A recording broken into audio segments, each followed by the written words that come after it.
We used to have just an honor ceremony where we would just read the names of the students who had achieved something great, and the departments give out awards and scholarships. We had decided that we would put together last year our first annual Baker University Research, Performance, and Honors Symposium. And it just sort of built, so that last year we said, let's do a symposium recognizing the research and scholarship, the performance, and the honors of our students. I think it really shows how much our students are actually involved in and the high quality of work that they do every year.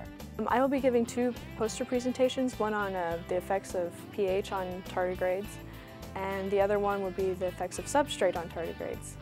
She's working on my China grant, and she spent most of last summer processing samples and taking pH measurements, and then as we put it together, we found this gradation, this gradient across China from where we had collected. Tardigrades are rather interesting little creatures in that they have so many different kinds of life cycles. Some of them are carnivorous, some of them are herbivorous. So our animals are a bioindicator, an expression of the poor air quality across the Chinese countryside. It's a research paper that I did. The title is Racial Inequities, the Representation of African Americans in Broadcast News.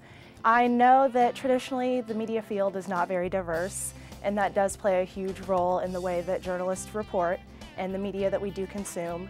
But I didn't know the extent to which African Americans were treated unfairly. It's really bad, and I know it has to do a lot with the fact that there's a lacking diversity within the field.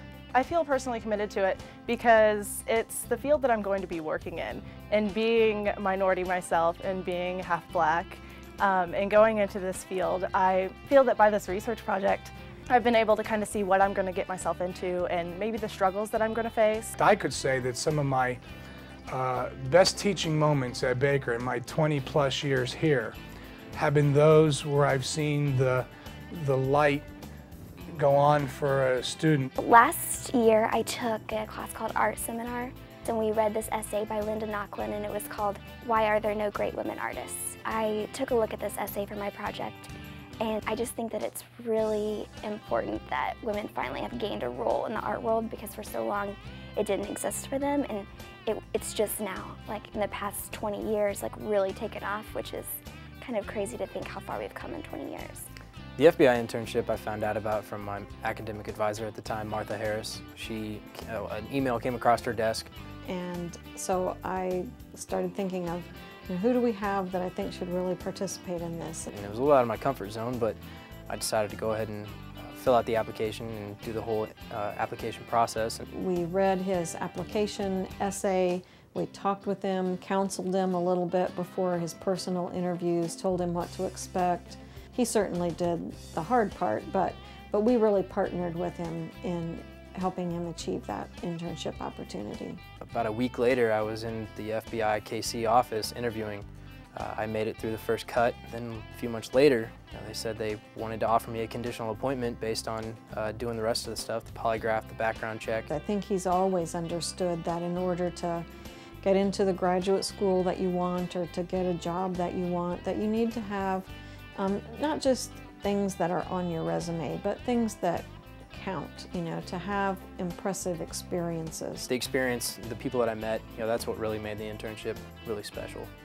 I think the most unique thing is the relationships that you build with your professors. Tiffany Clark is the one I would bet. She went with me to Germany and India and Kansas Academy.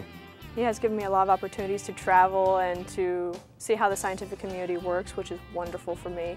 He's probably one of those overachievers.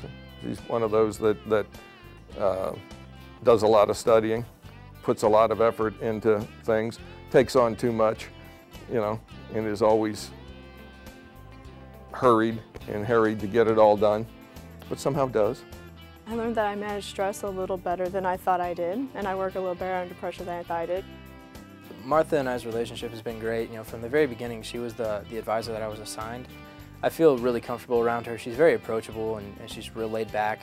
Over the years, they've gotten to know me and I've gotten to know them, and they kind of know what I'm interested in, so even if I really don't know what I want to do for a project, they can kind of, you know, why don't you do this, or give you suggestions. Smaller class size definitely plays a huge role in it. There are, I want to say, 8 people in my senior seminar class, and it's incredible. We go in there and we get to just sit down and have a conversation and sit with the professor and talk about different topics, talk about media history, talk about media ethics, and it's just conversational. Besides providing the opportunity for students to learn at this level, it also gives students a chance to share that with a broader audience. So this gives them a chance to present their work one more time, and their parents can come and watch them, and we have the administration come, some of the Board of Trustees come, other professors, fellow students. It does give us an opportunity to showcase our work to our peers and to our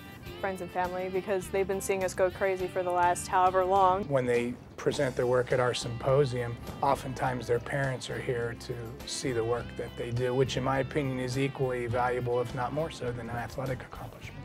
So I think it'll be great. They'll kind of get to see what I've been working on every night in the library for so long. And suddenly they see the finished product and they're like, oh, that's what's been driving her crazy for the past 2, 3, 4 months. It's hard for me to get started on it because it seemed so overwhelming, because it was such a big project, and finally being able to turn it in was the greatest feeling. It's like one of those things, like off in the distant future, like you think, oh, I'll do that someday, but you finally did it, so.